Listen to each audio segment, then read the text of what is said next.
Boa tarde a todos e todas. Estamos aqui com mais um Quintas de História, toda semana trazendo aqui um profissional ligado ao departamento de História para trazer a sua experiência, seja no ensino, seja na pesquisa. E hoje, né, nós temos assim como um convidado muito especial, que é o professor João Emílio Pessoa. E o professor Emílio Pessoa vai falar sobre a colonização dos sertões, história e historiografia. Aliás, me desculpe, gente, o Ângelo Emílio Pessoa, né, vai falar sobre isso. Tá? O Ângelo é o professor formado aqui pela UFPB e, né, com pós-graduação, né, com tese de doutorado defendida na Universidade de São Paulo. Gente, sem mais delongas, eu trago aqui, né, o professor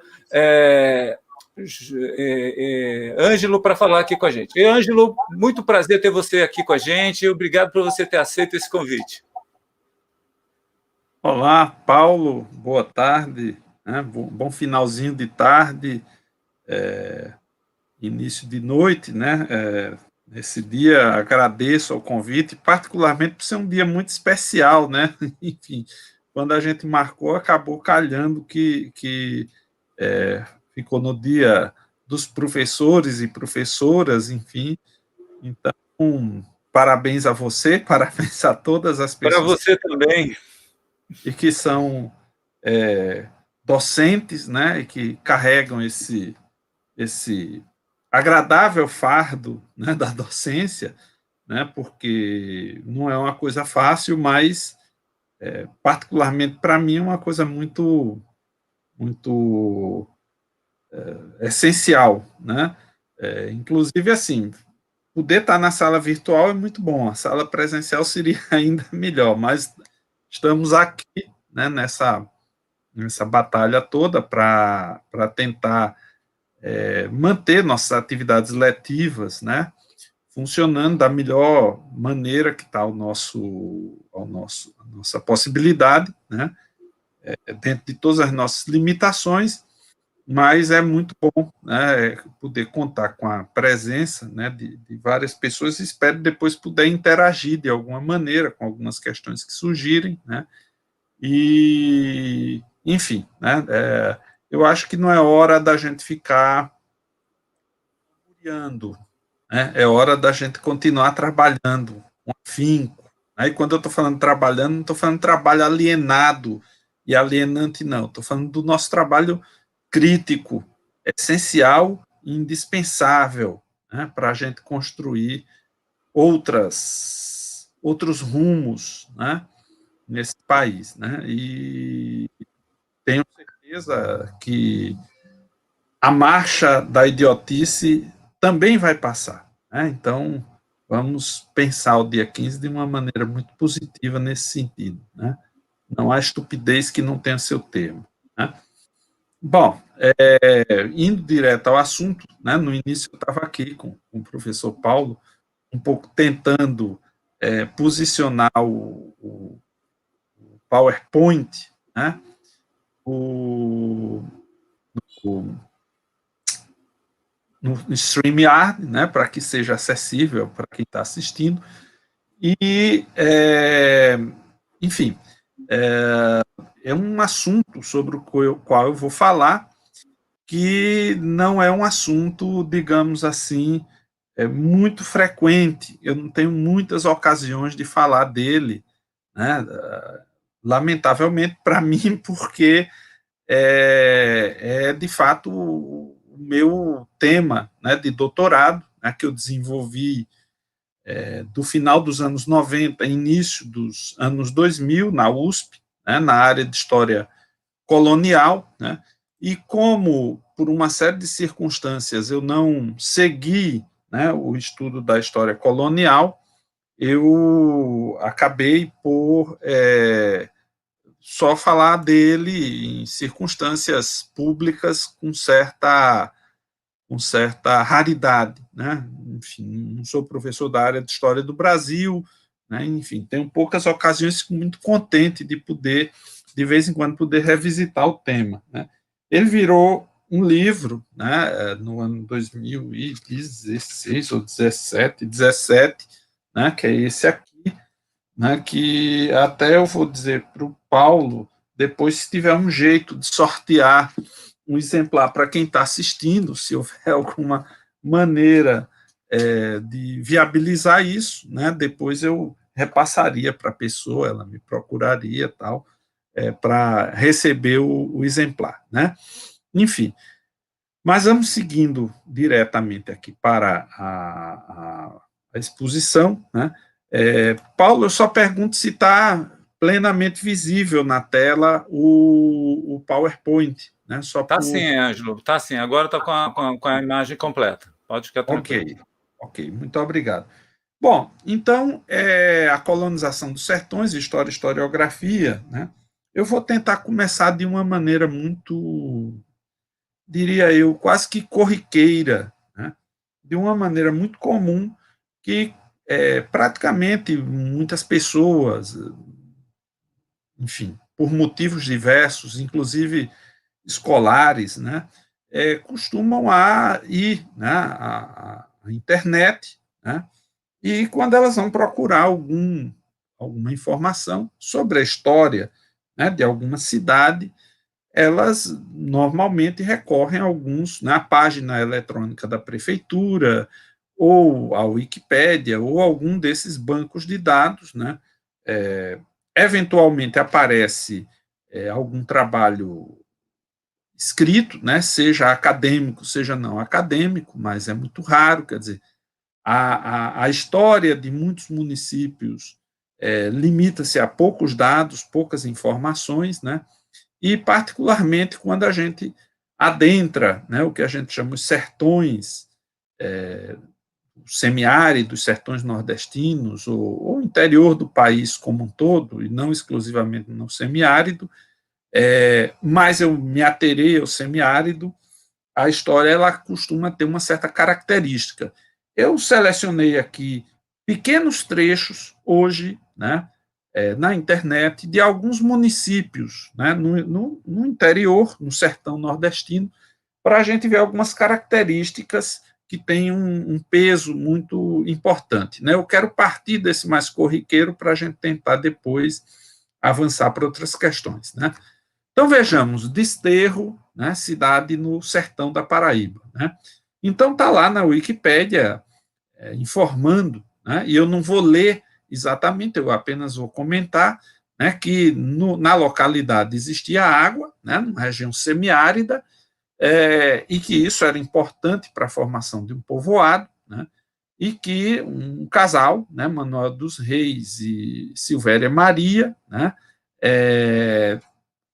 são tidos como fundadores do povoado porque fixaram um sítio, né, numa localidade chamada Entre Rios, né, e que essa senhora teria feito uma promessa para Nossa Senhora do Desterro, né, em relação à epidemia, e em função disso, como a epidemia teria sido debelada, né, a capela, né, construída teria a invocação, né, dessa Nossa Senhora do Desterro, né, seria o oráculo dessa capela, né, origem da cidade. Então vejamos, né, quer dizer, presença de água no semiárido, formação de um povoado, né, fundadores, né, um marco religioso, né, e um marco civil, né, territorial, que é a criação de um sítio. Né. Vamos partir para um outro estado e pensar. Aquidauã, em Sergipe. Né, e aqui fala, em 1590, né, doada uma carta de Sesmaria, e a região passou a ser ocupada exatamente para Antônio Cardoso de Barros, por fazenda de gado, né? E a partir dela havia uma estrada que cortava o sertão em direção ao Rio São Francisco, né? E às margens dessa estrada sertaneja havia um cemitério, né? E durante certo tempo a povoação é conhecida como povoação do cemitério, né? Mas a gente vê novamente a presença, né, do marco da apropriação da terra, né, legal, nesse caso por uma carta de Sesmaria, explicitado por alguém que estabelece uma propriedade, né, e essa propriedade está ligada a uma estrada, né, que adentra o sertão. Indo para o estado vizinho, Delmiro Gouveia, né, fala aqui também na Wikipédia, mesma fonte, né, que as terras do atual município, somadas aos municípios vizinhos, são resultantes de sesmarias, né, que haviam sido leiloadas em meados do século XVIII, né, e que ali se instalaram fazenda de gado e núcleos de povoamento. Então, a gente vai vendo, né, de certa maneira, como a presença da propriedade, da produção, né, pecuarista, da presença das sesmarias, vai demarcando, do ponto de vista de uma certa cultura histórica, né, a presença, né, daquilo que a gente denomina fundação. Né? E eu passei pelo título, mas voltando, né, vejam, a cultura histórica, que é exatamente a área de concentração do nosso programa de pós-graduação, né, ela percebe, em linhas muito gerais, que, para além da história que é produzida pelos historiadores, existe uma cultura histórica amplamente difundida, né, e que ela está presente na mídia, está presente na literatura, está presente, enfim, das mais diversas maneiras, né, e eu estou chamando a atenção para isso, que algumas histórias que são aparentemente muito objetivas e inocentes e que têm muita difusão, né, eu quis pegar a Wikipédia exatamente por essa difusão, né, elas possuem determinadas características, e eu coloquei essa inocência entre aspas, né, para que a gente possa, mais adiante, problematizar, né, essa inocência toda aí. Né? Então, vamos agora para o Piauí. Né? Oeiras, no Piauí, meados do século XVIII, criação de gados, a coroa portuguesa doando terras de sesmarias no interior para a criação bovina, né? Dezenas de desbravadores adentrando a terra para a criação do gado. Né? Indo para a Bahia, né? Pilão Arcado, um arraial fundado, fins do século XVIII, por ordem do vice-rei, com a finalidade de acabar com os constantes ataques dos índios mocoazes e acoroazes às fazendas de gado da região. Né? Então, a gente está vendo aí a presença do gado, né? E numa perspectiva de enfrentamento, né? Numa perspectiva de choque com a presença da população indígena na região. Vamos continuar na Bahia, Itapicuru. Né? Bom, um dos municípios mais antigos da Bahia, colonização através de sesmarias, fala de novo, primeiro povoadores e suas sagas, aldeamento, capela, igreja, convento, missão. Né? Então, vejam que alguns traços, eu estou passando muito sumariamente por esses textos, mas exatamente para que quem está vendo perceba que alguns traços, né, são cidades de estados muito distintos da região Nordeste, né, da região sertaneja, né, mas como é que esses traços vão se somando. Né? Vamos para o município de Serra Talhada, né, em Pernambuco. Né? A cidade teve seu início meados do século XVIII, um capitão mor, a renda sesmaria, fazenda de criação de gado. Então, novamente, né, nós vemos a repetição, né, de um esquema, né, geral que parece muito persistente na maneira de explicar a formação e a colonização dessas terras. E, por fim, eu vou chegar em Milagres, em Ceará, né, porque onde na Wikipédia exatamente fala em história, né, fala logo de uma lenda. Né? E, enfim, na cultura histórica, exatamente essa, digamos assim, distância entre história e lenda fica um pouco difusa. Né? E isso não é nenhum problema do ponto de vista da cultura histórica. Eu não estou falando ainda da história acadêmica. Né? Eu estou falando daquilo que circula amplamente. Né? Então, na lenda, né, há um riacho dos porcos. Né? Nesse riacho há um sítio chamado Pilar, e é nesse sítio os conquistadores brancos se instalaram. Né? Então, tem um riacho, tem um sítio, e se instalam os colonizadores brancos. Né?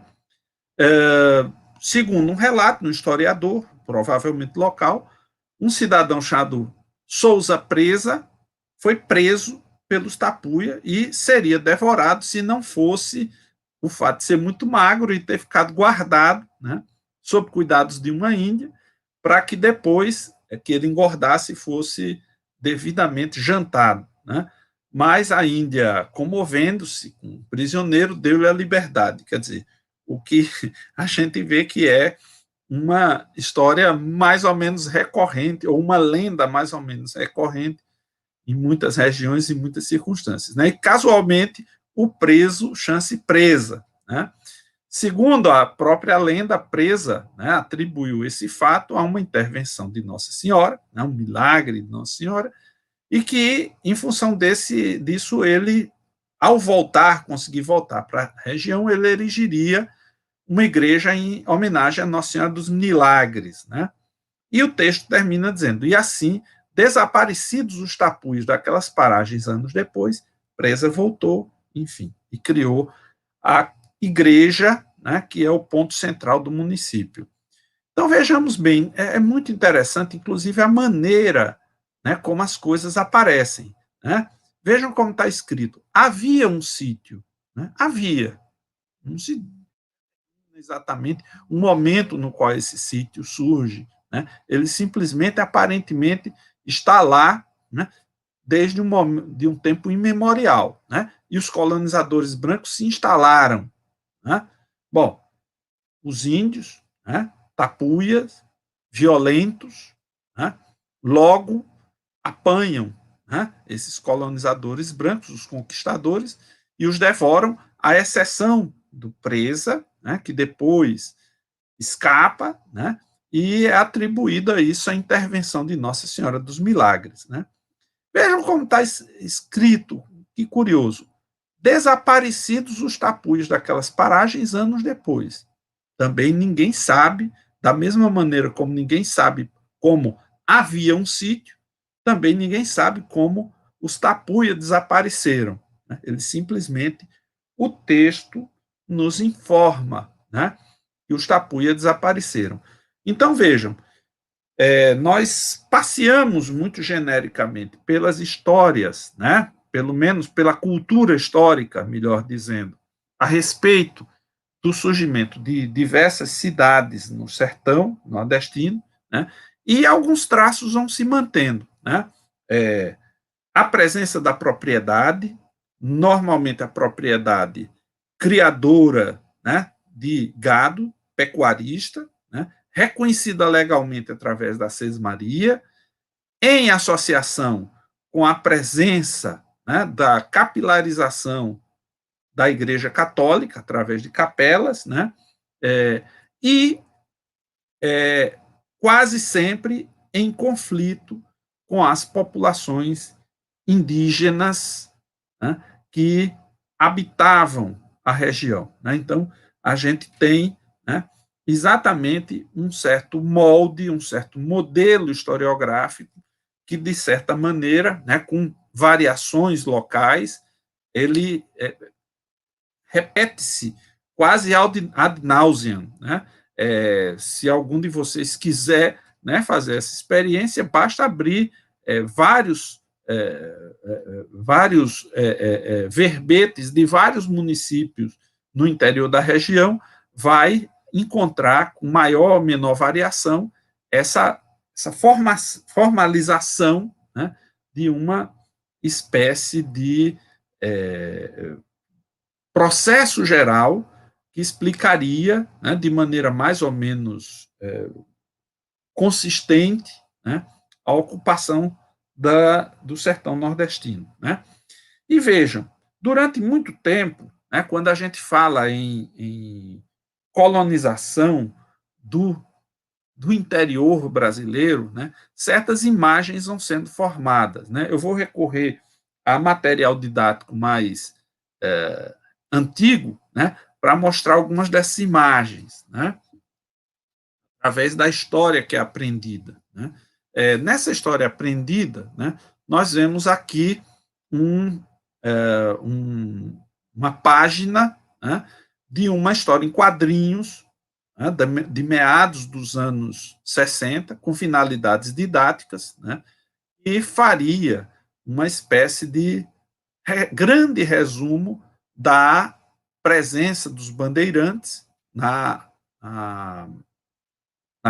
conquista do sertão, né, e na qual se falaria de vários bandeirantes, né, vários bandeirantismos, digamos assim.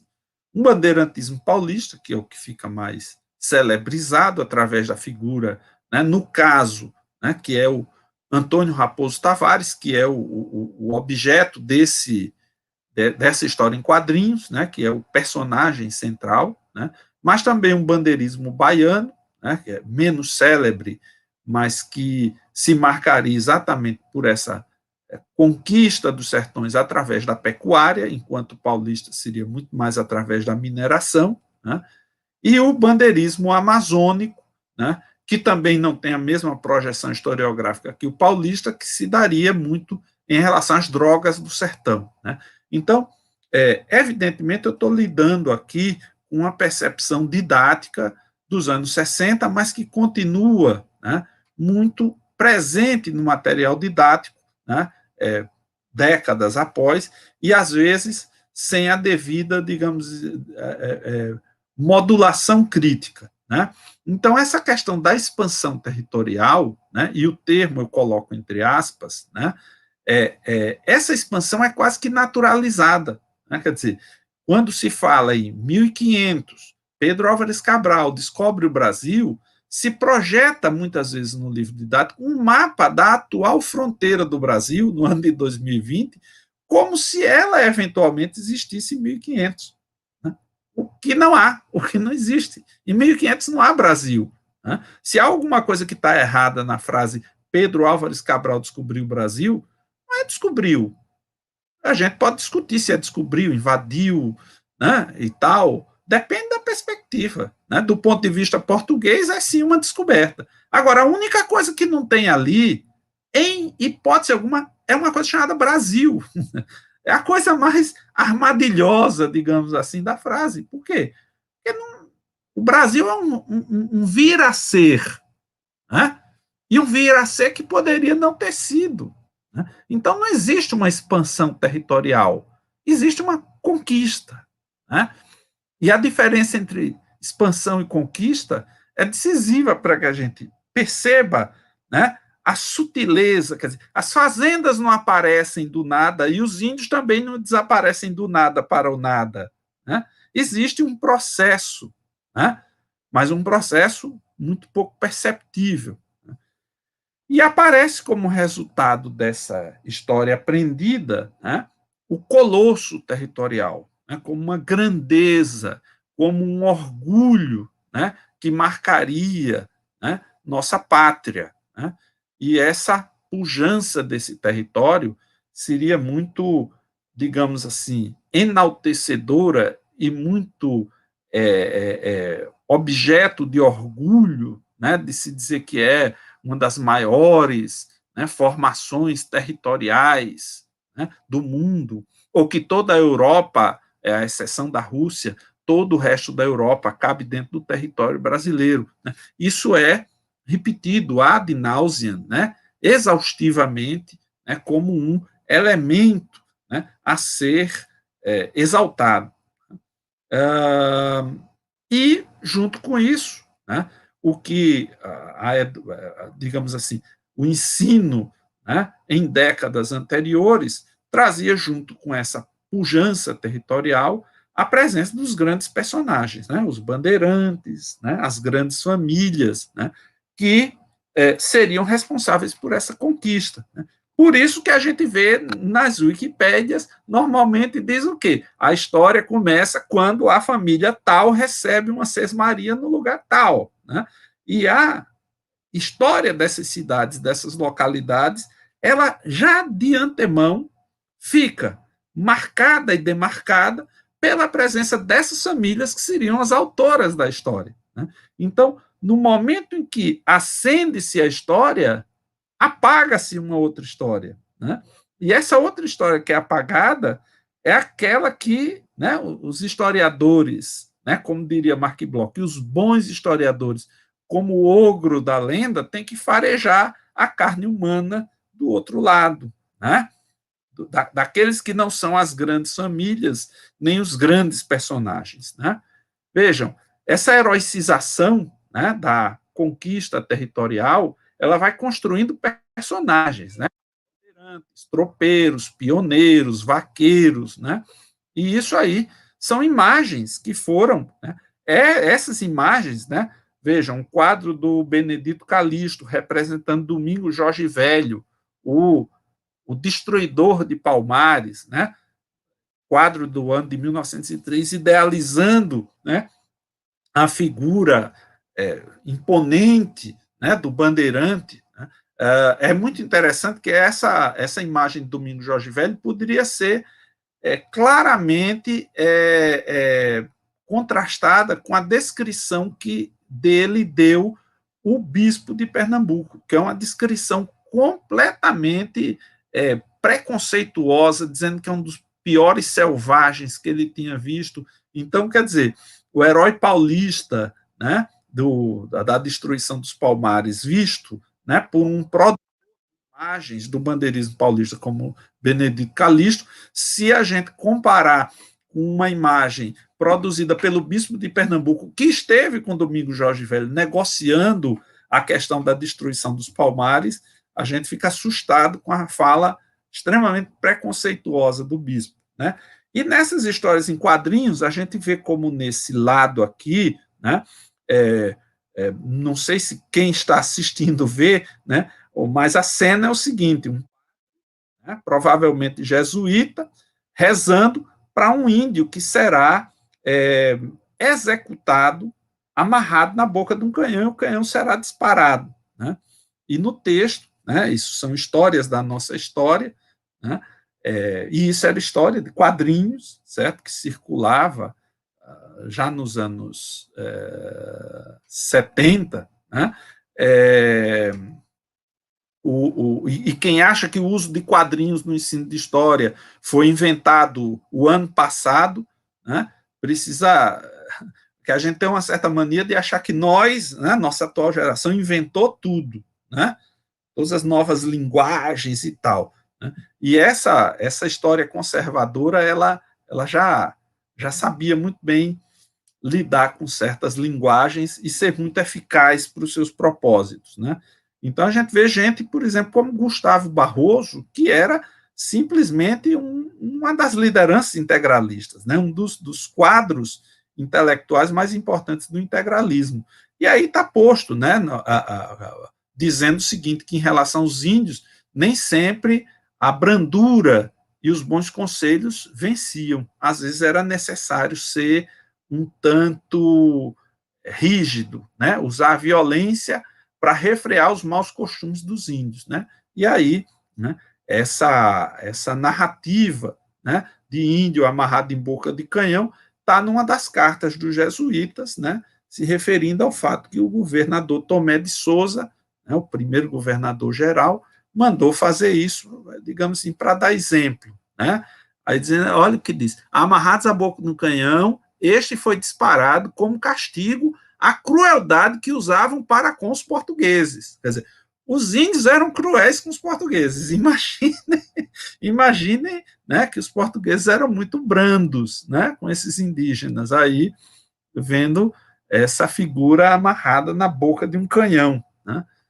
E, né, a expansão, usa-se muitos mapas. Vocês vejam que o mapa, exatamente, ele tem um anacronismo intrínseco, né, que é projetar o mapa atual no que era exatamente um mapa que, se fosse feito conforme, a gente iria ver efetivamente uma pequena colonização efetiva em áreas aqui do sul, né, em torno de São Paulo, Rio de Janeiro, né, em torno do Recôncavo Baiano, aqui no Nordeste Oriental, mais ou menos entre Sergipe e Rio Grande do Norte, um pouquinho em torno do Ceará, né, em torno de Maranhão e Pará, mas sempre manchas de colonização, um pouco em Porto Seguro e Vitória, aqui no centro. Né, mas vejam, não há uma apropriação total do território. Ela não existe, essa apropriação total do território, nem hoje. Se está tocando fogo nesse território, hoje, no Pantanal e na Amazônia, para se completar esse processo, não de expansão, mas de conquista. Né? Custe o que custar. Né? Custe o que custar. E puna a quem punir. Né? Então, essas atividades econômicas, né, elas exatamente são, digamos assim, impulsionadoras de um processo de ocupação extremamente violento do território. Né?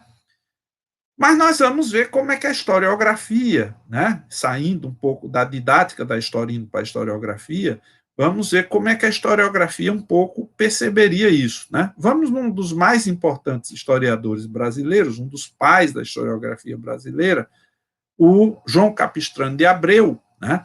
Num dos mais importantes capítulos do seu livro, Capítulos de História Colonial, né?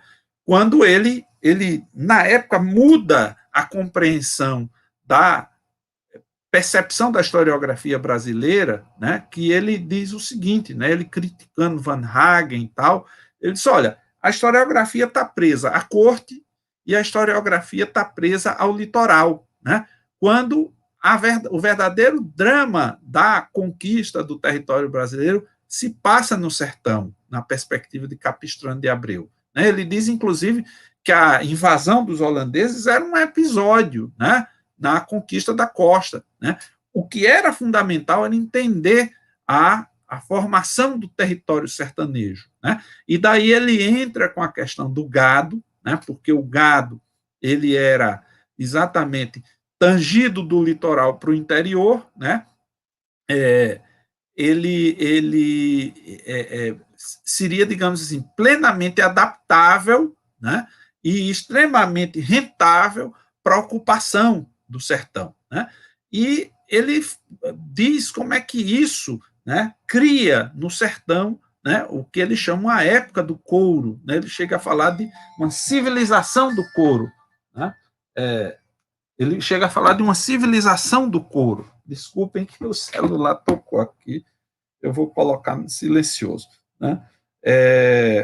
Ele chega a falar de uma civilização do couro, né, no qual toda a indumentária, né, seria exatamente, todos os móveis, todos os objetos teriam fundamentalmente a presença do couro. Né? Eu não sei se vocês estão vendo, né, aí além da tela, se me veem, né, mas eu estou aqui com um desses objetos de couro, né, digamos, da chamada civilização do couro. Né? Paulo, por favor, eu estou sendo visto além da tela?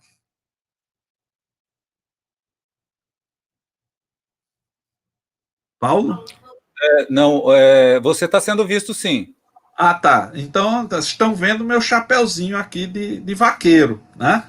Muito embora eu seja um ser litorâneo, né? Mas eu estou aqui com uma camisa, com um gado vacum, indo, né, para o sertão, não sei se deu para ver, e um chapeuzinho de couro, né, muito adequado, né, para exatamente mostrar essa civilização do couro, né, como definido por Capistrano, e Capistrano mostraria que ser vaqueiro seria algo muito honroso, né? Por quê? Porque o vaqueiro, ele se fosse muito laborioso, muito valente, muito destemido, ele próprio poderia, depois de alguns anos a serviço de um grande proprietário, montar o seu próprio rebanho, né? Montar o seu próprio plantel de cabeças de gado e transformasse ele em fazendeiro. Né? Então ele diz, vaqueiro é quase um título de nobreza no sertão, né? Porque o vaqueiro exatamente, e ele mais dizia, o indígena se adapta muito bem a isso, porque o indígena levaria uma vida de correrias pelo sertão, uma vida pouco disciplinada, então caberia muito bem, do ponto de vista da personalidade do indígena, esse amoldamento à ordem, né, da pecuária, né? E o índio se daria muito bem como vaqueiro, ele esqueceria que ele era índio, ele se transformaria no caboclo, né? E, enfim, e algum dia esse vaqueiro, né, enobrecido dentro dessa cultura, né, por sua valentia, por sua macheza, né, por sua honradez, por sua valentia toda, ele poderia almejar a perspectiva de deixar de ser vaqueiro e tornar-se um fazendeiro. Então, ser vaqueiro era algo almejado, né, por essa população. E a imagem do vaqueiro, né, desse homem vestido de couro, vai se amoldando a uma imagem de uma cultura, né, que seria, eu vou usar um termo bem maldoso, assim, típica da região, né? Mas a gente vai chegar a isso depois, né?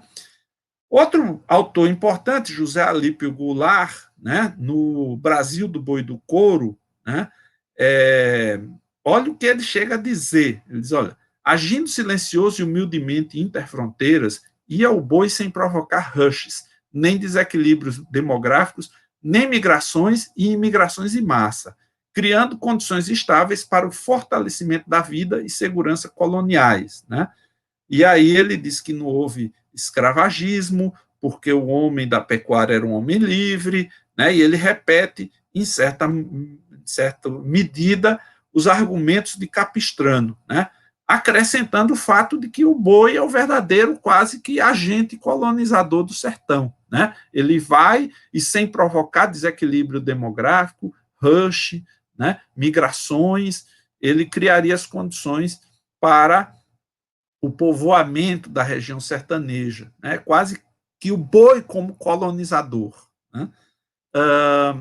Vamos transferir isso para um slide didático. Né? Isso eu peguei uns anos atrás, né, na internet, mas é uma projeção de slides dessas que se tem, né?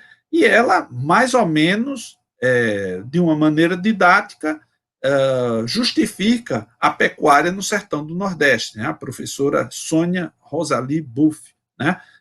E aí tem o endereço, né, do slide dela, de facilidade da obtenção de terras, né, que levou à concentração, né, que uma fazenda não exigia grandes investimentos, né, uma pequena casa de palha e os currais já estavam, né, suficientes, a mão de obra era reduzida, né, o vaqueiro e os seus auxiliares, os fábricas, o proprietário muitas vezes morava longe, e o vaqueiro fazia, né, depois de um ano era feita a partilha, né, e o vaqueiro, ficando com um quarto das crias, tendia a se tornar ele mesmo, possivelmente, se ele fosse muito arrojado e muito destemido, e muito, quase que eu diria assim, empreendedor, né, tornar-se ele próprio um fazendeiro.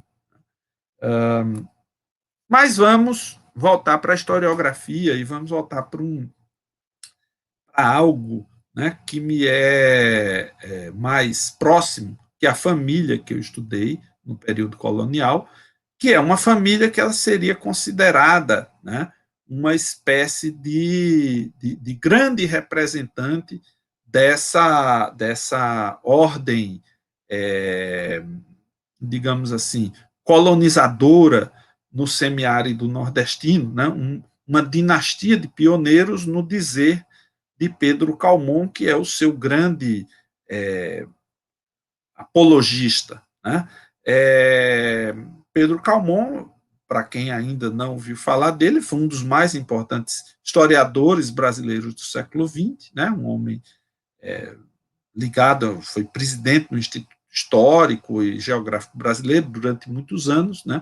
E um dos seus livros mais importantes chama-se História da Casa da Torre, uma dinastia de pioneiros, né?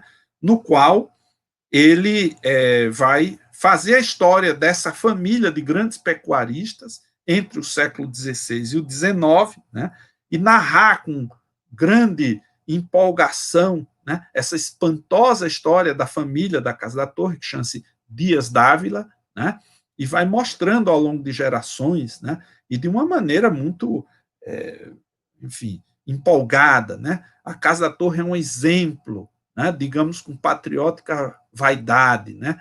Casas como a Casa da Torre, casas, grandes famílias, resumiriam a história do país, né? Ele falando de um padre que é parente, né, da Casa da Torre, que durante um certo tempo esse padre comanda, né, ao longo uma parte do século XVII, ele comanda com mão de ferro a Casa da Torre. Ele diz, fez do boi seu soldado, né? O rebanho arrastava o homem atrás deste a civilização. Então, vejam, retoma a ideia, né, que é comum a Alípio Goulart, que o boi vai na frente, né, e atrás vai o homem, né, o homem, evidentemente, o homem branco colonizador e a civilização. Né? Aqueles animais levavam nas aspas os limites da capitania, dilatavam-no. Né? Eu acho que é nos cascos e no que eu digitei deve ter, mas eu reverei isso. Né? Falando de um outro importante membro da Casa da Torre, sobrinho do padre, né, Antônio Pereira, Francisco Dias Dávila, quando ele morreu, olha a descrição da morte. Francisco Dias Dávila mergulha o voo profundo das aves de altanaria pelos campos do norte. Desaparece. O deserto silencia os ecos da cavalgata. Seu grito de guerra morre nos ângulos das cordilheiras setentrionais. Né? Então, vejam, né, a saga. Né? E da independência, né, lá em 1822, ele diz que a Casa da Torre, né, foi também protagonista da história, né, então ele né, muito vaidosamente fala, né, da preeminência da família, de uma grande família como autora da história, né, uma dinastia de pioneiros. Olha como ele chega a dizer numa conferência que faz no ano de 1972, mas que está publicada em 74, mas essa conferência aconteceu em 72, no ano do sesquicentenário da... E ele diz o seguinte, com a independência surge o Estado, mas a nação se formará antes, com o povo unido, aderindo à terra íntegra, através dos costumes que expressa a alma nacional. Então, veja, hoje em dia, do ponto de vista da historiografia, e a gente estuda a historiografia para não ser ingênuo, né?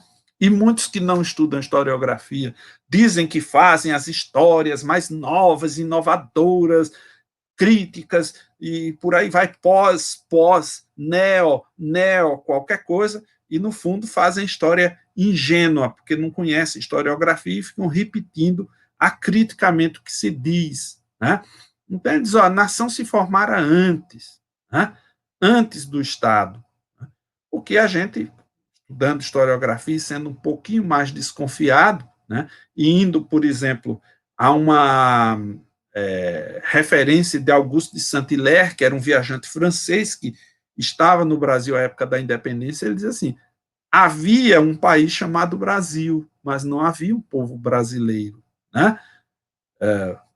A nação ela é construída de cima para baixo pelo Estado, se é que ela consegue ser construída até hoje. Né? A gente diz que falta no Brasil um projeto nacional. Né? Calmon está dizendo, não, já havia um projeto nacional, uma terra íntegra, uma alma nacional. A alma essa representada, evidentemente, pelas forças conservadoras, né, que expressariam essa alma nacional. Né? Esse breviário da Bahia, né, de Afrânio Peixoto, também um importante escritor, eu acho que chega digamos assim, aos píncaros da glória, né? A criação de gado foi a ocupação do Brasil. Garcia Dávila foi o precursor nessa maior largura dos meridianos. Pacificamente, o criador de gado fez mais ao norte que a ferro e fogo o bandeirismo ao sul. O espaço das bandeiras abaixo do Círculo de Cuiabá merece muito menos ao empurro dos meridianos que acima de Cuiabá o arranco das boiadas. Né? Então, aí é uma né, entre o bandeirismo baiano e o bandeirismo paulista, né, e esse bandeirismo baiano dizendo, olha, é o gado, é o gado que pacificamente, efetivamente, propiciou a ocupação do território, né? Bom, dá vontade de dizer, não só dá vontade, mas eu vou dizer, agro é tech, agro é pop, agro é tudo, né? Enfim, vamos continuar, né? Mas se a gente for para historiadores intelectuais insuspeitos, né? Vejam, eles vão, através da história econômica, tanto Caio Prado Júnior quanto Celso Furtado, né? Eles vão, em certa medida, né, reiterar o quadro estabelecido por Capistrano de Abreu, né? Informação Econômica do Brasil. Celso Furtado vai dizer o seguinte, né, que a colonização do sertão baseou-se no elemento indígena porque ele se adaptava facilmente à pecuária, né? Ele diz que há uma resistência, né, mas que era aquela atividade a mais compatível para a ocupação daquela região, né, e que, né, inclusive, montar uma criação de gado podia digamos assim, formação de um patrimônio importante como fazendeiro, né. Caio Prado Júnior, né, um pouco antes de Celso Furtado, mas no famoso Formação do Brasil Contemporâneo, também lembra da questão do vaqueiro, né, como é que o vaqueiro trabalha, como é que o vaqueiro é remunerado, né, e como é que tem pouca escravidão no âmbito da pecuária, né, e que muitas vezes, mas algumas vezes, ele não diz muita, esse vaqueiro consegue ascender da condição de vaqueiro a proprietário, né? Evidentemente que nem Caio Prado Júnior, nem Celso Furtado usam o linguajar laudatório de Pedro Calmon, de Afrânio Peixoto, né, de Capistrano de Abreu, de José Alípio Goulart, mas eles não se embatem contra essa formulação central. Quer dizer, é quase que uma naturalização da pecuária, né, como a representante, né, efetiva da característica da cultura e da história sertaneja no Nordeste, né, e em boa parte do interior do Brasil, né. Mas, né, chegamos aí à Casa da Torre, né, onde diria Pedro Calmon que 3 séculos de tradições brasileiras continuavam a morar, né, naquelas ruínas, né, existem essas portentosas ruínas, né, na Praia do Forte, né, Tatuapara, Bahia, né, e ele, né, enaltece, essas são fotos tiradas por mim mais recentemente, né, uns 20 anos atrás, mais recentemente, né, na Praia do Forte, né, mas dá para ver a pujança, a importância econômica tida por essa família, né, e vamos ver em ação o próprio capitão Francisco Dias Dávila, né, aquele que, como uma águia altaneira, sumiu no sertão, né, segundo Pedro Calmon. Ele mandando pedir uma sesmaria, né, aliás, ele sendo provido num cargo de coronel das companhias de infantaria da ordenança, né, ele faz a seguinte, né, afirmação, né, quando ele recebe essa carta patente, que está na coleção Documentos Históricos, né, da Biblioteca Nacional. Ele argumentando os motivos, ele diz assim: com grande despesa de sua fazenda, levando 100 homens brancos à sua custa, a sossegar as aldeias que no Rio de São Francisco se haviam rebelado, reduzindo-as ao sossego em que estavam. Né? Então, vejam, ele foi lá, à custa de sua fazenda, risco de sua vida, levando seus homens, sustentando, gastando seu gado, ele, né, pegou o índio rebelado e reduziu o sossego em que ele estava. Né? Fica claro porque é que o índio estava sossegado e porque é que ele se rebelou. Né? Não existe a lógica do outro lado. Né? É como nos filmes de Bang Bang. Na primeira cena o índio morre e depois o filme acontece. Né? Mas vamos pegar alguém que estava exatamente presente nas mesmas circunstâncias que era um missionário capuchinho chamado Frade Martinho de Nantes. Ele missionava em aldeamentos, em ilhas do São Francisco, né? E foi aí que eu comecei a desconfiar disso tudo, né? Porque até então eu fui mais ou menos repondo uma história continuamente, né? Quer dizer, essa história do gado, a naturalização do gado na colonização do sertão e tal, quando, após ler umas 3 vezes o Frade Martinho de Nantes e anos pesquisando isso e lendo o gado no sertão, o gado no sertão, o gado no sertão, um dia, né, enfim, acontece isso na nossa vida, um dia acendeu aquela famosa luz que me disse assim: o gado não é nativo do sertão nordestino, o gado é um invasor. Aliás, não é o gado que é o invasor, os pecuaristas que levam o gado para lá são invasores, né? A economia pecuária ela não é natural do semiárido nordestino. A imagem do chapeuzinho não é típica. Ela é uma transplantação histórica, cultural. Ela não é natural. O gibão de couro, né? Luiz Gonzaga vestido de gibão de couro, não é a natureza do sertão nordestino. É uma outra que foi conquistada e derrotada pelo avanço dessa frente pecuarista, né?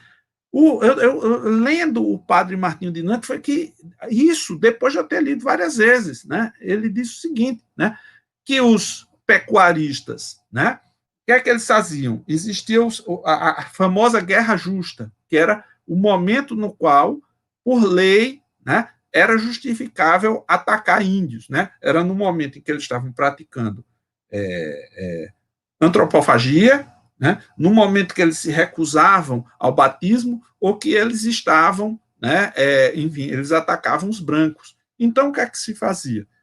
Havia as roças dos índios nas ilhinhas do Rio São Francisco. E eu vou usar o termo certo, capangas da família Dias Dávila e de outras famílias, jogavam gado nas plantações dos índios, nas roças. Os índios matavam gado.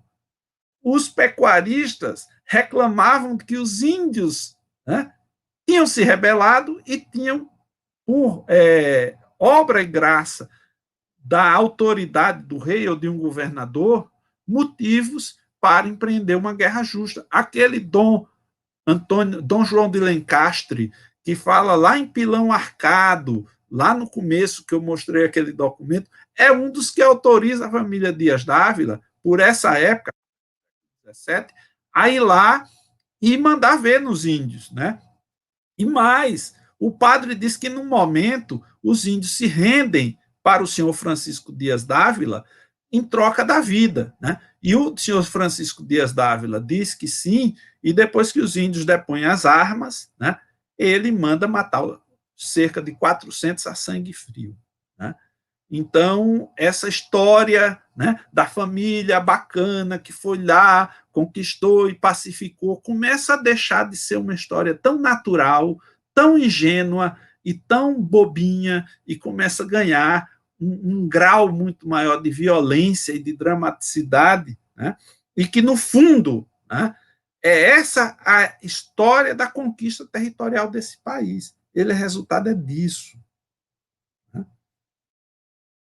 Bom, isso está muito claro num documento do século XVIII, né, quando um anônimo, né, que até hoje não se conseguiu estabelecer com absoluta certeza a autoria desse documento, mas supõe-se que possa ser de João Pereira Caldas, que foi governador do XVIII, né, ele fala por A mais B, né, que a nossa América é dilatadíssima, que há diversas produções das quais a metrópole pode ter interesse.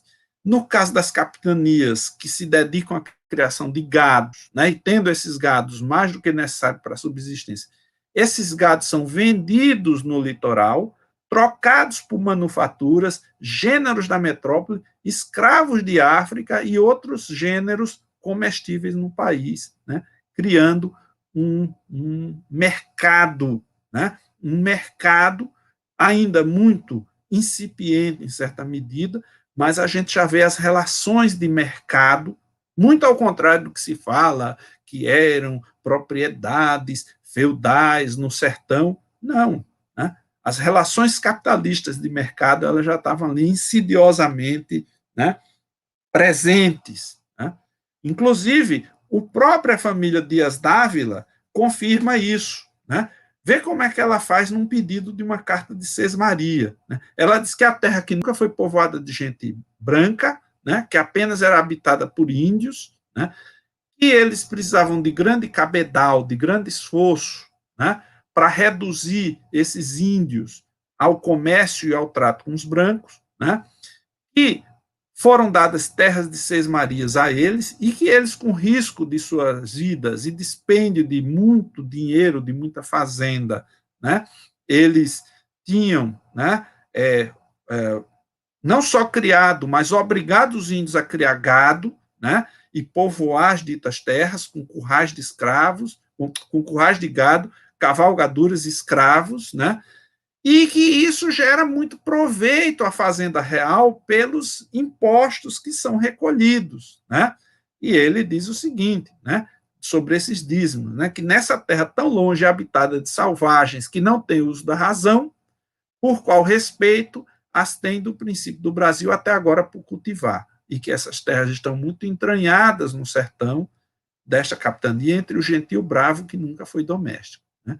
Então está aí todo o quadro, né, que justifica, que explica, né, que demarca, né, digamos assim, de forma muito sólida, né, os interesses e os objetivos por trás da conquista do sertão, né, e da penetração da pecuária ali, né.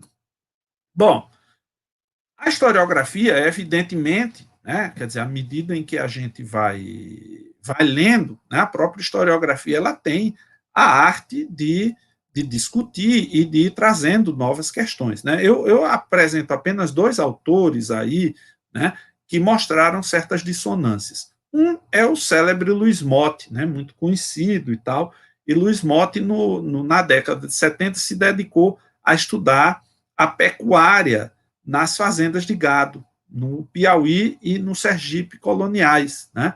E ele diz que é uma grande, digamos assim, ilação, né, de que os indígenas seriam valorizados, né?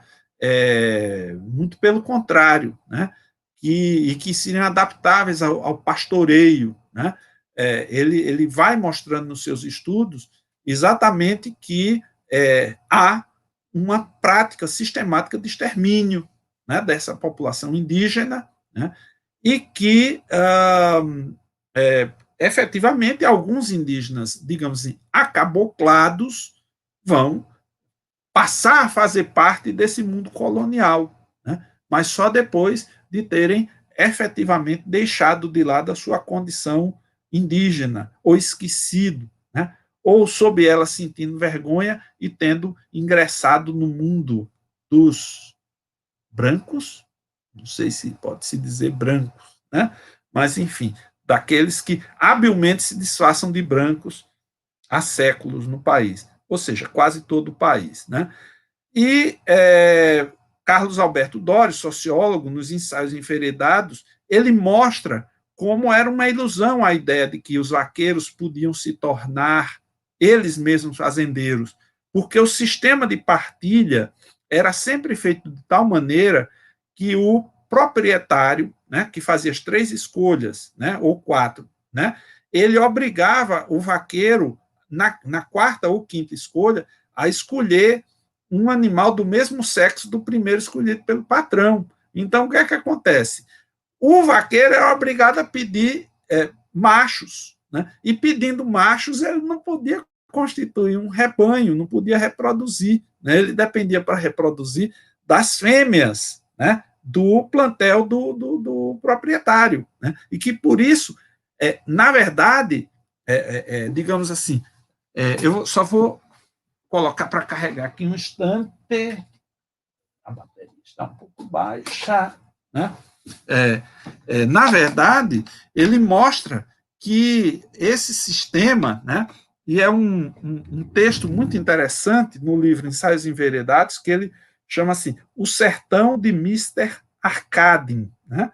Mr. Arkadin, né, o professor Paulo provavelmente conhece, é um filme de Orson Welles, né, que é um milionário, né, que não sabe o seu passado e contrata um detetive e a filha do milionário que vão atrás de tentar saber por que, é que o milionário era milionário. Né?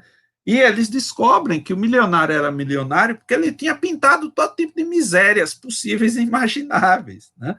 E aí o milionário passa a querer matar a sua filha e o investigador, né? Que o investigador é um tipo de historiador. E ele diz, o sertão é isso. Né? Você cria um esquecimento disso aí. Né? E aí você planta toda uma mitologia enaltecedora do gado, da valentia, do vaqueiro, e por trás disso está efetivamente uma história de um grau de violência da conquista, né? Que não à toa, grau de violência da conquista como esse do território, continua nas áreas de fronteira Brasil adentro. A gente às vezes se espanta quando vê a explosão, né, dessas bombas de violência, mas a gente não devia ficar muito espantado, porque elas estão aí permanentemente. Né? Quase que eu diria uma história que a gente não deve usar muito em história, que é a palavra sempre, né? Elas estão por aí.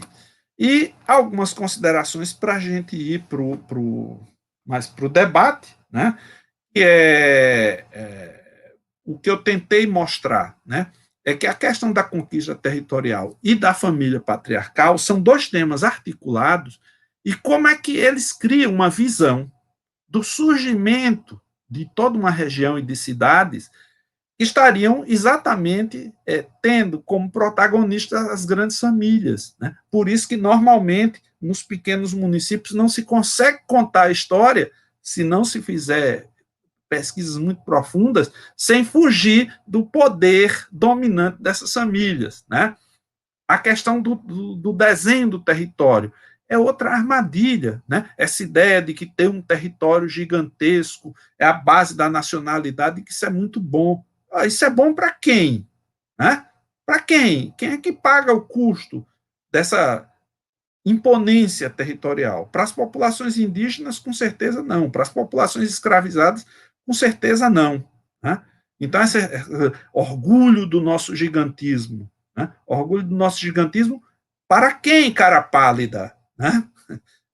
Orgulho do nosso gigantismo se esse gigantismo tiver bem para todos. Né? A conquista dos territórios e suas populações coloca ideias como as terras eram inabitadas, né? Que se constrói um vazio historiográfico. Por isso que quando no site dessas prefeituras diz assim, a história da cidade tal começou com a sesmaria de Dona Fulana e Senhor Cicrano, você construiu o vazio historiográfico. É menos inocente do que parece. Aliás, não tem nada de inocente aí. É simplesmente você está jogando toda uma história para baixo do tapete. E daí você some com índios e africanos, né, no meio dos textos historiográficos. Né? Aí estão algumas. Enfim, a relação entre casa e Estado, né, ou seja, entre poder público e privado, né, essa relação efetivamente ela é uma visão equivocada, liberal, né, de que você teria uma ordem pública indistinta de uma ordem privada. Né? Você tem, sim, uma íntima conexão entre o Estado e esses altos interesses privados, tanto é que o próprio documento, né, do roteiro do Maranhão a Goiás pela capitania do Piauí, que eu mostrei, do anônimo, né? Ele fala que essa ação privada ela rende dividendos para o Estado, quanto o próprio documento Agora eu mostrei 2 documentos, mas a gente pode encontrar em centenas, né? Às vezes não tão explícito, essa ideia de que a conquista privada, né, apoiada pelo Estado, ela resulta também no ganho tributário do Estado. Né? o trabalho e os trabalhadores desaparecem. Existem as ditas novas historiografias, que de nova não tem nada, porque elas continuam ocultando o segredo oculto, né? É a exploração do trabalho. Né? Essa exploração do trabalho, essa extração da mais-valia, é o segredo oculto. Né? Então, quando a gente fica lá nas novas novidades, né, acaba fazendo muitas vezes história naftalínica, né? Toca muito bombo, faz muita passeata, né? Eu vejo, às vezes, alunos que têm doutorado em bombologia e passeatologia, né? Mas ler que é bom é muito forte, né? Essa questão da existência de um feudalismo eventual na formação colonial, né? É insustentável, né? Porque, na verdade, o poder estatal e o poder privado, eles se compõem, eles se tensionam, né? Quer dizer, o Estado não é um simples correio de transmissão das classes dominantes, mas há formas de composição, né? A ideia da tradição precisa ser vista com muito cuidado, porque aqueles que dizem, isso é história tradicional, superada, ingênuos. Praticam as chamadas new historiographies, que tem muito lero-lero e pouca história. Né? E muitas vezes o velho aparece escondido por trás desse suposto novo. A gente precisa ler com cuidado esses documentos. Né? Por isso, né, que eu chamaria isso de as ruínas da tradição. Né? Como é que, subjacente a aparentes mudanças, a gente continua tendo muitas permanências. E Mark Bloch já nos disse, né, dessa tensão entre o contínuo e a transformação, é que aparecem, né, os grandes campos de tensão da história. Né? E, quando ele fala do ogro da lenda que descobre a carne humana por trás das coisas, a carne humana está por trás da carne do gado. A carne humana de quem foi sacrificado pela expansão da fronteira pecuarista. Né?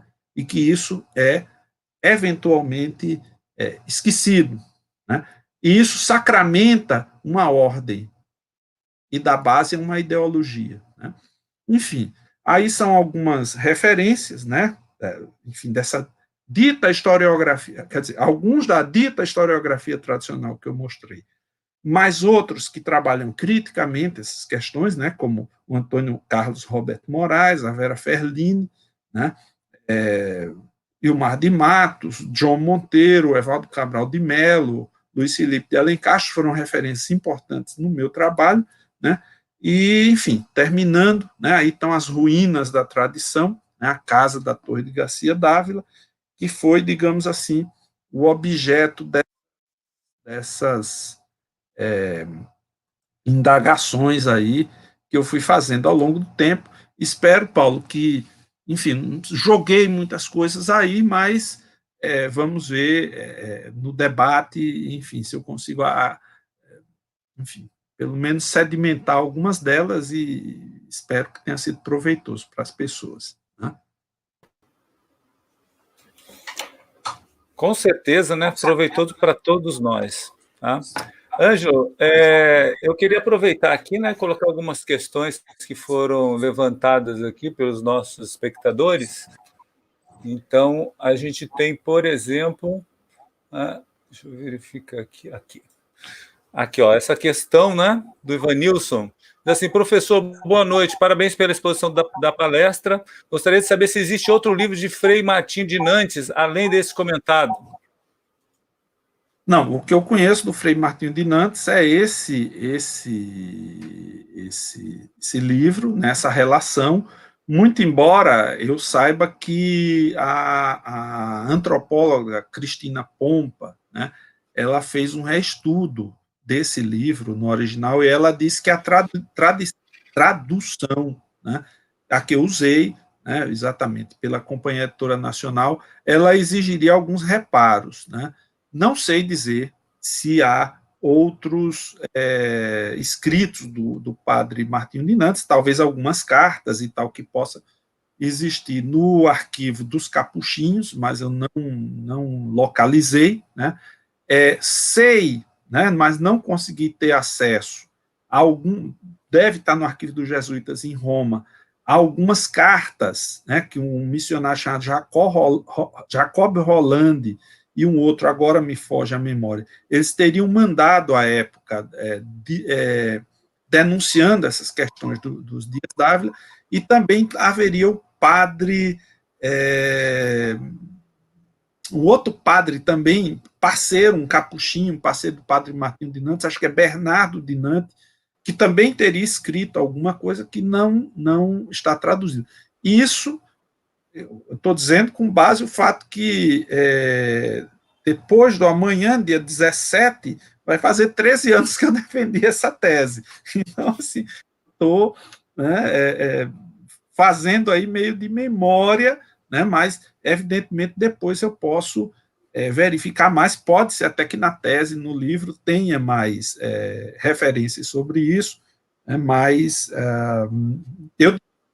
o escrito do padre Martinho de Nantes não é único, mas ele é muito valioso nesse ponto de vista. Mas acredito que devam existir outras fontes, talvez não editadas, talvez não publicadas, né, mas aparece sim outros indícios.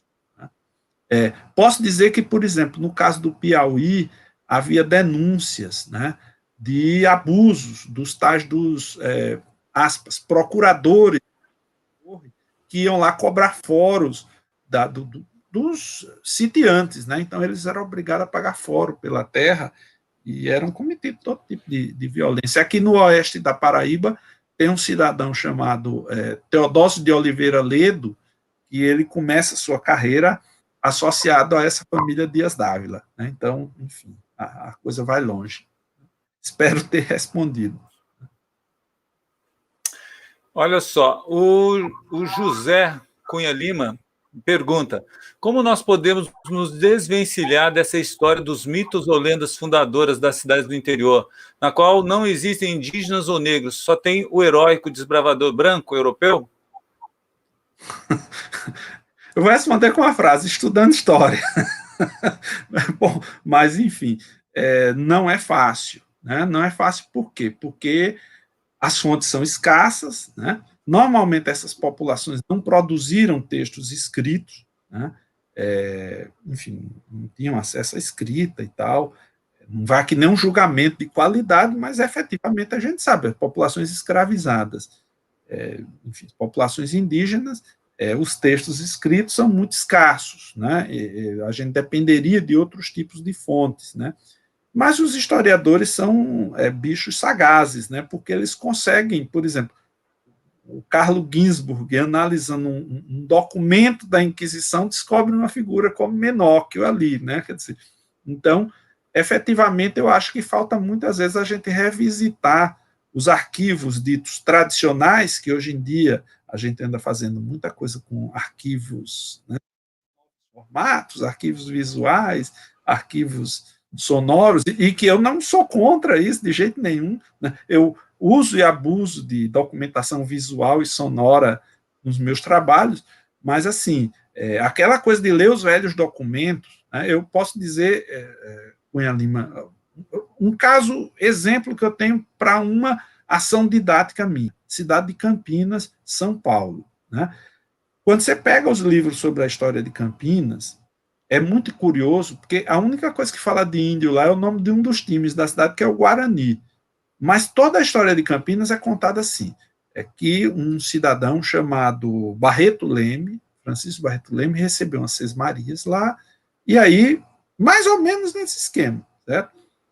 E eu ficava incomodado, porque eu vivi 20 anos em São Paulo, e li João Manuel Monteiro, enfim, me acostumei com a historiografia paulista, e a figura indígena ela é onipresente, não só na historiografia renovada paulista, mas na historiografia do Instituto Histórico de São Paulo, muito embora mitificado, mas está lá, Tibiriçá, os índios, essa coisa toda.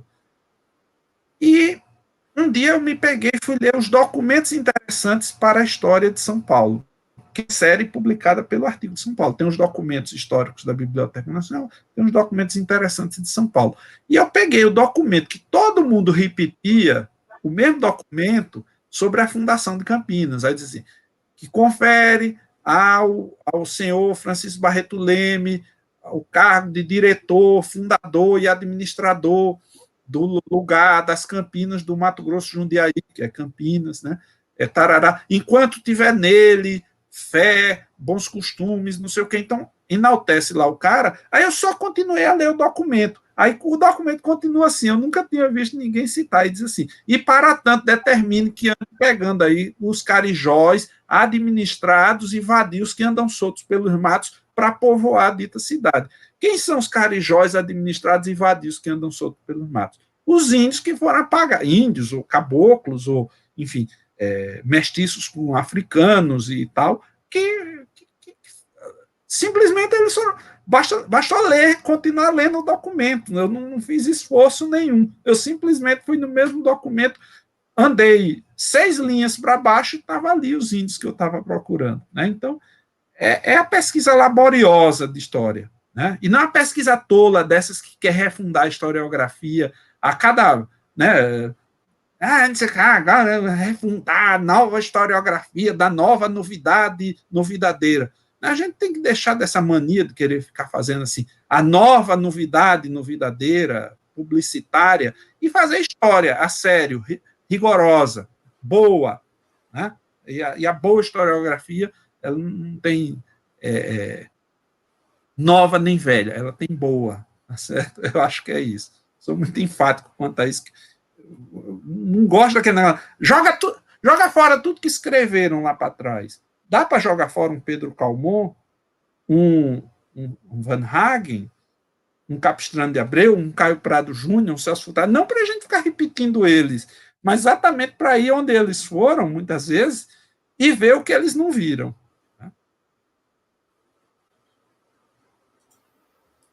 Certo.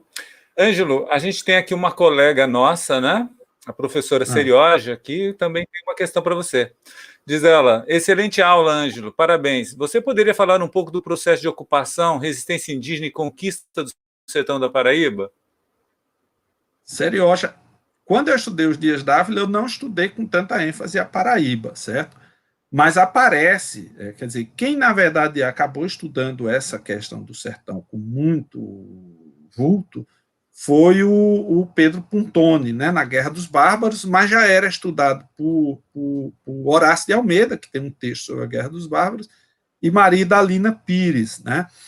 Mas você percebe, por exemplo, no caso do Teodósio de Oliveira Ledo, né, uns poucos episódios assim que eu me lembro da tese, né, enfim, aparece lá no documento que à custa de sua fazenda e tal, foi lá e dominou os índios bravos e tal. E eu me lembro de um que é muito curioso, que é uma coisa que foi sugerida para mim pela leitura da dissertação de mestrado de Francisco Carlos Teixeira da Silva, né, esse historiador importante que hoje ainda está em muita evidência, né, na área de história contemporânea. E o Francisco Carlos Teixeira da Silva era orientando de Maria Eda Linhares, né, na Universidade Federal Fluminense, e ele fez um trabalho chamado Morfologia da Escassez. Infelizmente, são 2 trabalhos não publicados, mas eu tenho a felicidade de gostar de ler tese e dissertação que estão na famosa estante das 11.000 virgens, né, e às vezes tem coisa muito boa, né, e ele chama atenção para o fato que aparece num dos documentos, logo de erro no começo, que diz assim, tem água. Né? E ele diz assim, numa região ecologicamente destituída, né, de água em profusão, né, as nascentes, ribeiras e tal, são sempre lugares extremamente concorridos. Né? E eu me lembro do incidente que há numa dessas ribeiras da Paraíba, eu não sei se é dos Espinharas, exatamente que um Pereira da Costa lá tem uma fazenda, um sítio, e tem o Teodósio de Oliveira Ledo por perto. Né? E ele se achando que o Teodósio de Oliveira Ledo estava querendo tomar a água dele. Né? E aí tem um problema efetivamente se apoderar digamos assim, das regiões das ribeiras, né? E quando os índios chegavam, né, efetivamente, tinham os seus roçados, que aí é que é o detalhe interessante. Eu fiquei assim empolgado. Eu sempre lamento nunca ter continuado essa pesquisa, né? Mas assim, como é que essas roças de mandioca e tal dos índios, né? A mandioca e as caças, né? Como é que esses roçados eram atacados pelo gado, né? E virava sempre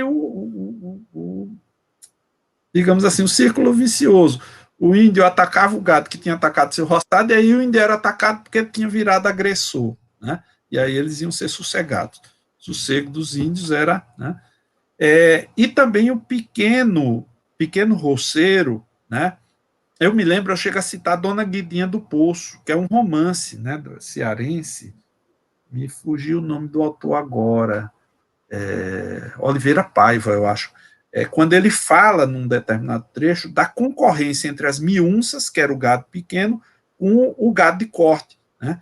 E aí, por exemplo, você colocava o porco, a bode, né, para ir nos olhos d'água, e eles mexiam, né? E aí os fazendeiros mandavam matar as miunças, que eram criações de pequenos sitiantes, para para não sujar a água, porque aí o gado não bebia, o gado vacum. Né?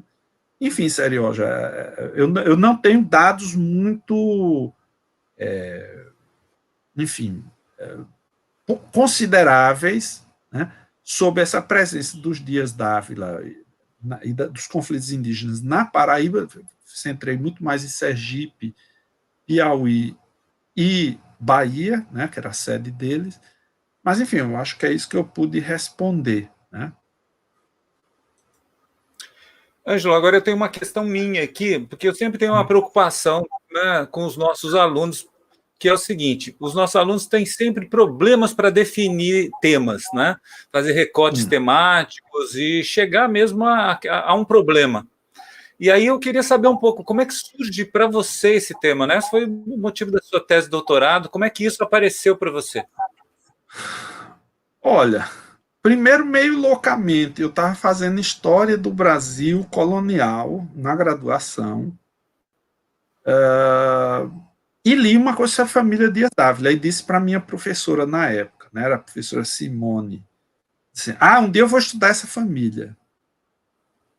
Paulo, eu confesso para você que eu falei isso da boca para fora. Acho que um anjo disse amém em algum lugar, e daí eu me empolguei com o movimento estudantil e tal, fui estudar movimento estudantil, fiz uma monografia, não tinha TCC na época do curso, mas a Rosa Godoy fez na disciplina dela, de História do Brasil 4, eu fiz uma monografia sobre integralismo, eu estava empolgado com esse negócio de estudar integralismo. Né?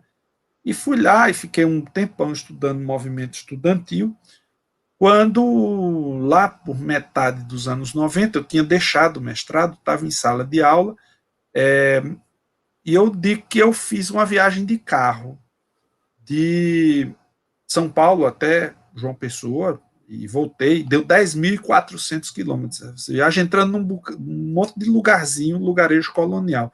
Peguei mapas antigos e fui marcando no mapa atual o que era, e saí fotografando loucamente, né? E antes de ir, o meu diário de bordo foi ler Raízes do Brasil, de Sérgio Buarque de Holanda, que eu tinha lido pessimamente na graduação, né? Que eu primeiro falei, ele não cita Marx, é um reaça, né? E eu ficava incomodado com Sérgio Buarque de Holanda. Então eu li Raízes do Brasil e fui andando, né? E vendo em certos lugares do Espírito Santo, de Sergipe, da Bahia e tal, coisas aparentes, até que eu chego numa capela em Laranjeiras, Sergipe, e eu entro nessa capela e um velhinho estava dormindo, ele acordou, eu me desculpe, tá? O velhinho fez assim, não, é paulista, ele já pensou que ia ganhar uma grana, a gente acabou dando a grana para ele, ele fez assim, essa capela foi construída pelo capitão Mor, João Rodrigues de Miranda Albuquerque, Campelo de Souza de Seixas, de Holanda, enfim, aqueles 300 sobrenomes, aí diz, que está enterrada aqui nessa lápide aqui, e mostrou a lápide e disse assim, e construiu essa igreja todinha, mas mesmo assim foi para o inferno, porque era tão ruim para os escravos dele, que com isso tudo ainda foi para o inferno.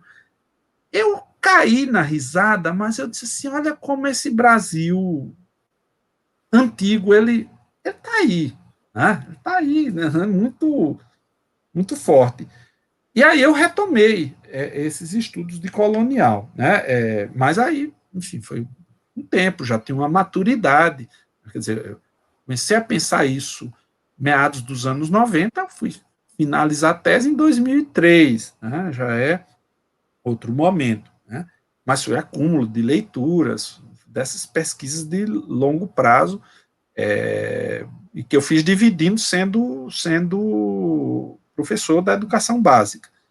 Mas eu acho, assim, concretamente, quando se está na graduação, um dos grandes problemas, e eu dou aula de metodologia, é assim, descubra o tamanho do seu trabalho, né?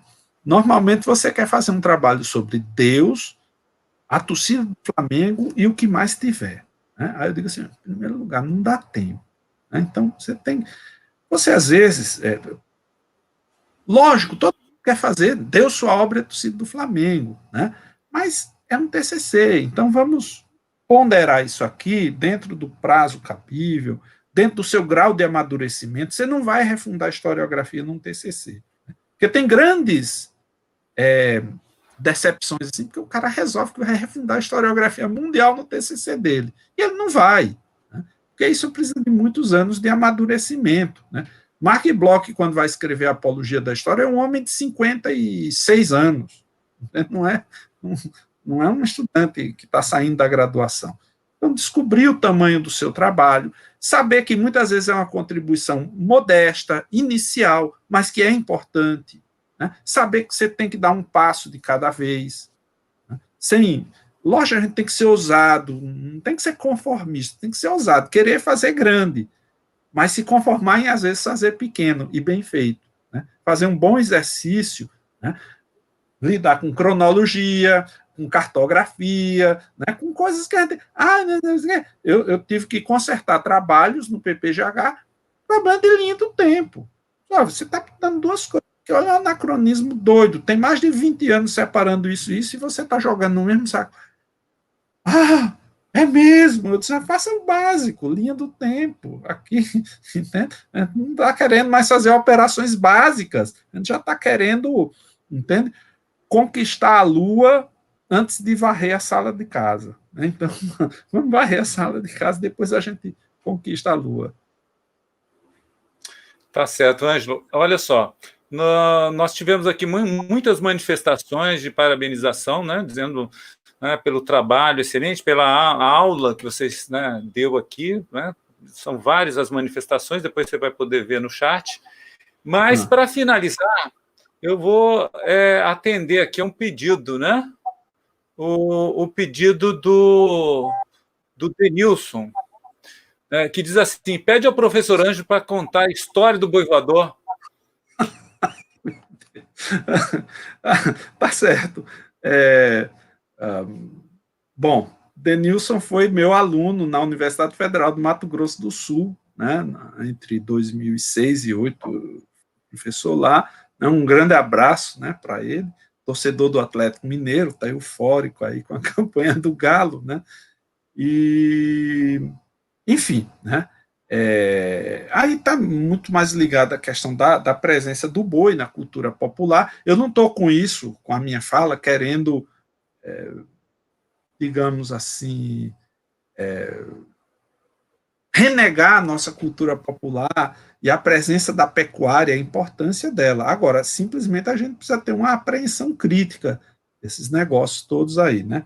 Mas é um incidente, né, narrado, eu acho que pelo frade Calado, né, Manuel Calado do Salvador, no seu valeroso Lucidênio, eu não sei se outras fontes falam, acho que sim, que Maurício de Nassau, quando construiu, né, uma ponte que ligava a ilha do Recife, a ilha Antônio Vaz, né, ao bairro do Recife, eu acho que é essa ponte, né, a primeira ponte que foi construída, ele, para estimular né, as pessoas a atravessarem a ponte e pagar o pedágio para pagar os custos, né? Ele prometeu que quem fosse do outro lado, né, pagando o pedágio, iria ver um boi voando, né? E, evidentemente, o que é que acontece? Tinha 2 casarões altos, né? E ele coloca um fio, né? Não ele mandou alguém colocar, e tinha uma armação, né, com um boi, né? E tinha um boi mansinho, que era conhecido na época no Recife. Eles levam um boi, entram com esse boi na casa, e o povo fica lá esperando, e lá em cima tem um boi, uma armação de um boi, né, que é num cordel levado de um lado para o outro. Quer dizer, não foi exatamente o boi mansinho que voou, mas teve um boi, de fato, né, um boi de armação que voou. Né? Nossas autoridades gostam de armar efetivamente essas cenas. Né? É muito interessante. E Chico Buarque e Rui Guerra se reapropriaram de maneira muito interessante da história do boi voador nos anos 70 na peça Calabar, o Elogio da Traição. Né?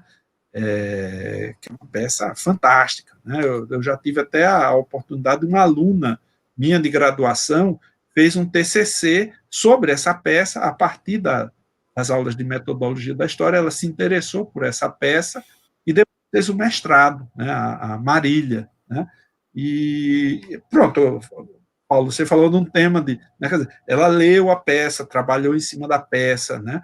E a peça como um documento, porque tanto a peça se remetia ao século XVII, né, e ao contexto da ocupação holandesa, quanto aos anos 70, porque o que é que Chico Buarque e Rui Guerra fazem? Eles pegam toda aquela narrativa da ocupação holandesa e da traição de Calabar e refazem a discussão de quem é que, afinal de contas, é traidor. Né? Aquela ideia no Brasil que dizia assim, ame-o ou deixe, ele está dizendo, quem é que de fato o ama? Né? E coloca isso, tanto é que a peça acabou, evidentemente, censurada. E tem a música Boi Voador Não Pode, né? Que é uma música muito interessante, diz assim, quem foi que falou do boi voador? Manda prender esse boi, seja esse boi o que for. Né? O boi ainda dá bode, qual é a do boi que revoa? Boi realmente não pode voar à toa. É fora, é fora, é fora, é fora da lei, é fora do ar. É fora, é fora, é fora. Segura esse boi. É proibido voar. Né? Os regimes autoritários querem nos proibir de voar. Né? Essa é a moral da história. Tá certo. Olha só, Ângelo, nós estamos aqui chegando nos nossos finalmente, né? E eu gostaria, então, de agradecer novamente você pela, né, predisposição de vir num dia como hoje, né? Tem muita gente que acha que é um feriado, né? Mas eu acho que é um bom momento para a gente refletir, né, sobre as coisas que a gente gosta e as coisas importantes. E nós, como historiadores, eu acho que grande parte das pessoas que estão acompanhando isso tem uma ligação muito profunda com a história. Eu acho que todos nós ficamos muito contentes em passar o Dia dos Professores aqui ouvindo a sua palestra. Então, eu peço as suas considerações finais. Só lembrando, o livro, né, que você disponibilizou aí para sortear, eu aviso a todos que eu vou fazer o seguinte, existe uma lista, né, de presença online, aí, né, um formulário do Google. Se alguém aí que está aí e por acaso não está acompanhando, quiser assinar, pode assinar, porque na semana que vem eu vou trazer essa lista, mostrar a numeração e fazer um sorteio online. Existem sites que fazem sorteio online para ser uma coisa extremamente isenta. Tá? E na semana que vem a gente define quem é que vai ficar com o livro, aí eu passo para você quem é o ganhador, e aí a gente decide como é que isso acontece. Faço contato e resolvo com a pessoa. Né? Isso, Mas, de qualquer forma, muito legal essa iniciativa. E, olha, né, você ganhou não só conhecimento, mas assim, conhecimento materializado, inclusive, com essa palestra. Né? Alguém, pelo menos, ganhou. Né? E quem não ganhou, né, eu aconselho a procurar esse livro, né? A disponibilidade está disponível à venda? Como é que é isso? Tá. Se quiser falar direto, como é que é isso? Lá no Zé, no CCHLA tem, né? Enfim, no Sebo Cultural tem também, na Livraria do Luiz, em alguns lugares aqui na cidade tem. Né? Então, se quiser comprar, é só como se comunicar com a gente, que a gente passa aí certinho os endereços de venda. Tá joia? Então, as suas considerações finais, Ângelo. Não, Paulo, eu confesso para você que 15 de outubro, se eu tivesse que estar numa reunião bem burocrática daquelas, eu estaria extremamente infeliz, né? Mas 15 de outubro, estando numa sala de aula, mesmo que virtual, né, é muita felicidade, né? Eu sou suspeito para confessar, mas eu gosto muito de ser professor, enfim, parece que é uma segunda natureza, né? Então, de toda maneira, para mim, pelo contrário, é um grande prazer, uma grande satisfação poder falar do que a gente gosta, história, né? Particularmente de uma história que eu gosto, que é a que eu estudei no doutorado e sobre a qual eu falo muito pouco, tenho pouquíssimas ocasiões para falar sobre ela, né? E tentando, né, apesar dessa distância física, né, manter a proximidade existencial, né? Afinal de contas, aí, pelos caminhos, né, da internet, nós podemos continuar nos aproximando. E se a internet, né, os instrumentos criados pelo homem, eles servem para muitas coisas, né? Até para fazer coisas boas, né? Se a internet normalmente é usada para todo tipo de idiotice, imbecilidade, tolice, arrogância, violência e coisas do gênero, ela também pode e deve servir para nos unir, para que a gente possa dialogar, para que a gente possa conversar e, enfim, vamos continuando, né? Eu acho que nós, professores, estamos nisso, esse é o nosso campo, essa é a nossa trincheira, né? É a sala de aula, é o conhecimento, é o saber, a produção, né? É isso, é com essa arma que a gente luta, e é com essa arma que a gente vai ganhar. Com essa. Com certeza. Isso me fez lembrar. Opa! Eu disse que ia mostrar. Tá joia. Isso me fez lembrar até do Caetano Veloso, quando ele fala da televisão, né? Mas eu acho que serve para a internet também. Que ela não seja essa eterna montra, fenestra sinistra, mas tomada pelo que ela é de poesia, né? Tá joia, Ângelo. Diriam os romanos, né? Carpe diem. Tá certo. Bem, obrigado novamente.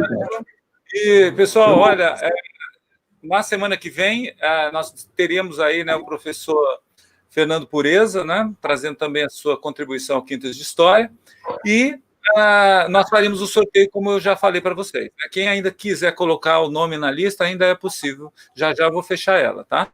Então, ainda é possível.